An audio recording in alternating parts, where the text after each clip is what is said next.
Bismillahirrahmanirrahim. Assalamualaikum warahmatullahi wabarakatuh. Selamat pagi anak-anakku. Apa kabarnya hari ini? Ibu harap kita semua dalam keadaan sehat walafiat.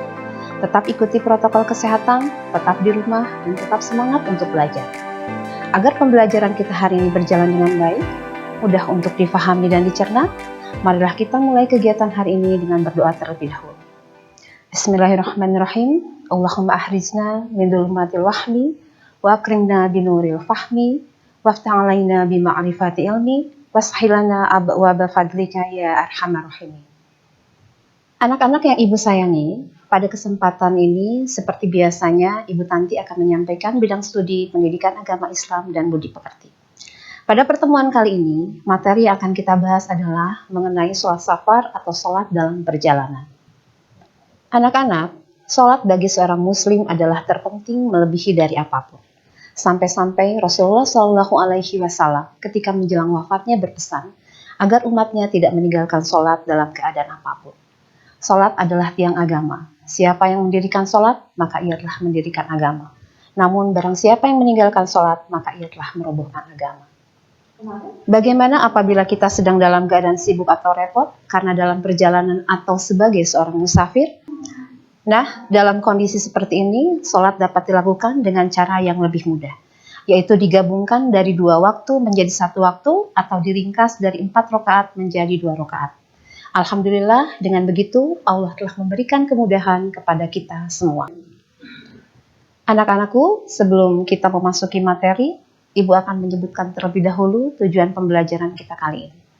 Tujuan pembelajaran yang pertama adalah menjelaskan pengertian sholat jamak, menunjukkan dalil nakli mengenai sholat jamak, mengklasifikasikan sholat yang bisa dijamak, menyebutkan syarat diperbolehkannya melaksanakan sholat jamak, mempraktekkan sholat jamak, menjelaskan pengertian sholat qashar, menunjukkan dalil nakli mengenai sholat qashar, mengklasifikasikan sholat yang bisa diqashar, menyebutkan syarat diperbolehkannya melaksanakan qashar, mempraktekkan sholat qashar, menjelaskan pengertian sholat jamak qashar, dan terakhir menunjukkan dalil nakli mengenai sholat jamak qashar. Sebelum kita masuk ke materi, silakan kalian perhatikan beberapa slide yang berkaitan dengan orang-orang yang berusaha untuk tetap melaksanakan sholat meskipun dalam keadaan sedang melaksanakan perjalanan.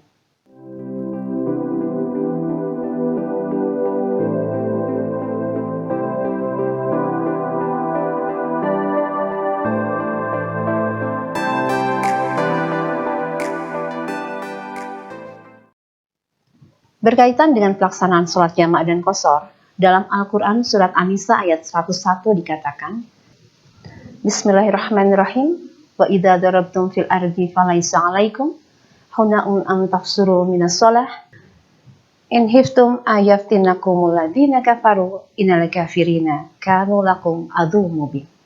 Yang artinya, dan apabila kamu bepergian di muka bumi, maka tidaklah mengapa kamu mengqashar salatmu jika kamu takut diserang oleh orang-orang kafir. Sesungguhnya orang-orang kafir itu musuh yang nyata bagimu. Berikut adalah pengertian dari sholat jamak dan qashar. Sholat jamak memiliki pengertian mengumpulkan atau menggabungkan pengerjaan 2 sholat dalam 1 waktu. Hukum melaksanakan sholat jamak adalah rukhsah, yang artinya keringanan dalam keadaan tertentu seperti dalam perjalanan. Kalau qashar memiliki pengertian meringkas, yaitu sholat yang dikerjakan dengan cara meringkas dari 4 rakaat menjadi 2 rakaat. Dan hukum sholat qashar adalah mubah, yang artinya diperbolehkan dalam keadaan tertentu seperti dalam perjalanan. Sholat safar terbagi ke dalam 2 bagian, yaitu sholat qashar dan sholat jamak. Sholat qashar, seperti yang sudah kalian tahu, adalah sholat yang memiliki jumlah rakaat 4 saja, yaitu sholat zuhur, sholat asar, dan sholat isya. Sholat jamak terbagi ke dalam 2 bagian, yaitu sholat zuhur dan sholat asar, serta sholat maghrib dan sholat isya. Sekarang, silakan kalian perhatikan dengan baik, kira-kira waktu sholat apa yang tidak terdapat di bagian tersebut? Ya, benar, sholat subuh. Kenapa tidak terdapat sholat subuh? Karena sholat subuh hanya boleh dikerjakan pada waktunya. Sehingga, dalam hal ini, hanya sholat subuh yang tidak bisa dijamak dan tidak pula bisa diqashar. Dan untuk pengerjaan sholat zuhur dan sholat asar bisa dilakukan dengan cara takdim atau takhir. Apabila sholat zuhur dan sholat asar dikerjakan pada waktu zuhur, maka dikatakan sholat jamak takdim. Tapi apabila sholat zuhur dan sholat asar dikerjakan pada waktu asyar, maka dikatakan sholat jamak takhir. Dan begitu pula dengan sholat maghrib dan sholat isya. Apabila dikerjakan di waktu sholat yang pertama, maka dikatakan sholat jamak takdim. Tapi apabila dikerjakan pada sholat yang kedua, maka dikatakan sholat jamak takhir. Anak-anakku, tentunya untuk kita dapat mengerjakan sholat qashar, harus memiliki beberapa syarat tertentu yang harus dipenuhi. Dan syarat-syarat tersebut adalah, yang pertama, harus diniatkan untuk mengerjakan sholat safar, lalu bukan untuk perjalanan yang tidak baik atau perbuatan maksiat, minimal jarak perjalanan yang ditempuh sepanjang 81 km, dan terakhir niat qashar setiap sholatnya. Sekarang kita menginjak kepada syarat sholat jamak. Syarat sholat jamak terbagi ke dalam dua bagian, yaitu sholat jamak takdim dan yang kedua adalah sholat jamak takhir. Syarat untuk bisa melaksanakan sholat jamak takdim adalah sesuai urutan sholat, kemudian niat sholat jamak sejak awal, bersambung dengan kata lain, tidak ada jeda atau ucapan lain antara satu sholat dengan sholat yang disambungnya. Terakhir, masih dalam perjalanan. Kalau sholat jamak takhir hanya memiliki dua syarat, yaitu niat mentakhirkan sejak waktu awal dan masih dalam perjalanan.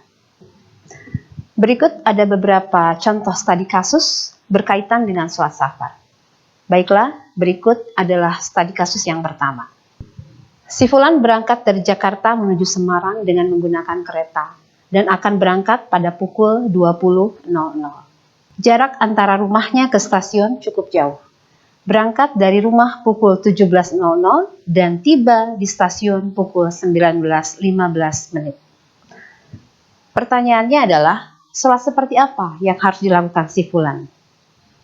Pada studi kasus yang kedua, si Fulan akan pergi ke Kalimantan dengan menggunakan pesawat pada pukul 12.30 dan akan tiba di Kalimantan pada pukul 17.30.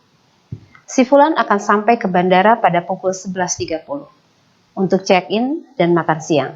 Nah, lantas praktek sholat seperti apa yang harus dilakukan si Fulan?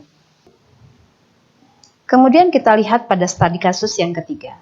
Si Fulan akan berangkat ke Arab Saudi pada pukul 14.30 dan akan tiba di Arab pada pukul 12 malam. Dia akan berangkat ke bandara pada pukul 12.30.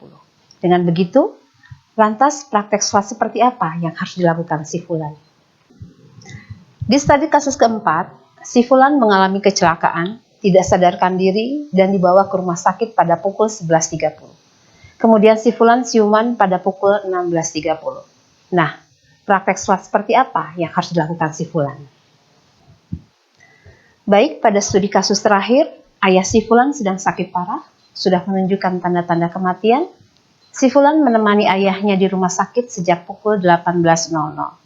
Ayah si Fulan akhirnya meninggal pada pukul 22.00 dan ketika itu si Fulan belum sempat melaksanakan sholat maghrib. Praktek sholat seperti apa yang harus dilakukan si Fulan? Sekarang silahkan perhatikan niat untuk melaksanakan sholat jamak takdim, sholat zuhur, dan sholat asar. Niat sholat pertama adalah niat sholat zuhur. Usolli fardhu dhuhri arba'a raka'atin jamak takdim ma'al asri lillahi ta'ala. Kemudian niat sholat yang kedua adalah niat sholat asar. Usolli fardhu asri arba'a raka'atin jamak takdim ma'al dhuhri lillahi ta'ala. Dan berikut adalah niat sholat jamak takhir, sholat zuhur, dan sholat asar. Niat sholat pertama adalah sholat zuhur. Usolli fardhu dhuhri arba'a raka'atin jamak takhir ma'al asri lillahi ta'ala. Kemudian niat sholat kedua adalah niat sholat asar. Usolli fardhu asri arba'a raka'atin jamak takhir ma'al dhuhri lillahi ta'ala. Lalu niat sholat qashar saja. Yang pertama adalah niat sholat zuhur qashar. Usolli fardhu dhuhri raka'ataini qashran lillahi ta'ala. Yang kedua adalah niat sholat qashar asar.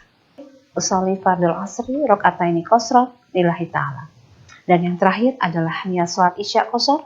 usolli fardal isya'i rok'ataini qasran lillahi ta'ala. Sekarang kita masuk ke bahasan yang terakhir, sholat jamak qashar, yaitu sholat yang digabungkan atau disatukan dan sekaligus diringkas jumlah rakaatnya.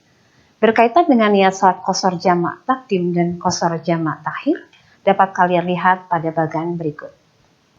Berikut ini ada evaluasi yang dapat kalian kerjakan, dan Ibu berharap kalian dapat mengerjakan tugasnya dengan baik. Demikian anak-anak, materi pembelajaran kita hari ini. Terima kasih atas perhatiannya. Wallahu muwaffiq ilal aqwamit thoriq. Wassalamualaikum warahmatullahi wabarakatuh.